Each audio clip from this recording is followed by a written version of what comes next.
ನಿಮಗೆ ಗ್ರೂಪಲ್ಲಿ ಭಾಳ ಸಪೋರ್ಟ್ ಮಾಡಿದ್ರಿ ಶಿವರಾಮಣ್ಣ.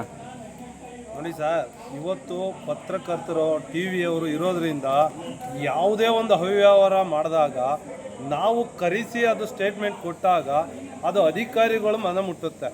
ಆಗ ಅಲ್ಲಿಯ ಸ್ಥಳೀಯ ಅಧಿಕಾರಿಗಳು ಬಂದು ಅವ್ರಿಗೆ ಬುದ್ಧಿ ಹೇಳಿ ಇವತ್ತು ಪತ್ರಕರ್ತರ ಮೇಲೆ ಅಲ್ಲೇ ಮಾಡೋದು, ನಾಳೆ ಬಡ ರೈತ ಬಂದಾಗ ಯಾವ ಥರ ಟ್ರೀಟ್ಮೆಂಟ್ ಮಾಡ್ತಾರೆ ಅನ್ನೋದ ನಾವು ತಿಳ್ಕೊಬೇಕು.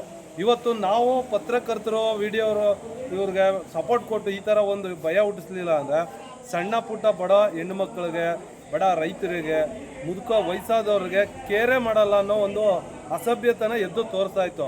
ಅದರಿಂದ ನಾವು ಇವತ್ತು ನಮ್ಮ ನಾಗರಾಜಣ್ಣವ್ರಿಗೆ ಪರವಾಗಿ ಬಂದು ಕ್ಲಿನಿಕಲ್ಲಿ ಬಂದು ನಾವು ಆದಷ್ಟು ಬುದ್ಧಿವಾದ ಹೇಳಿ, ಇವಾಗ ನಿನಗೆ ಬುದ್ಧಿ ನಡೆಯೋ ಒಂದು ವಯಸ್ಸು ಕಣಪ್ಪ, ಬೇಡ ಇವೆಲ್ಲ, ಯಾರೇ ಬಂದರೂ ಸೌಜನ್ಯದಿಂದ ನಡ್ಕೊಂಡು ಟ್ರೀಟ್ಮೆಂಟ್ ಕೊಡು, ಯಾರೇ ಬರಲಿ ಬಂದು ವಿಡಿಯೋ ಮಾಡ್ಕೊಂಡು ಆಯಿತು ಮಾಡಿ ನಮ್ಮಿಂದ ತಪ್ಪಿದರೆ ಏನಾದರೂ ಕ್ಷಮಿಸಿ ಅಂತ ಕೇಳ್ಕೋಬೇಕು, ನೀವು ಅಲ್ಲೇ ಮಾಡಬಾರ್ದು ಅಂತ ನಾವು ಒಂದು ಎರಡು ಮಾತು ಹೇಳ್ತಾ ಇದ್ದೀವಿ sir. Thank you Shivaramanna. Thank you.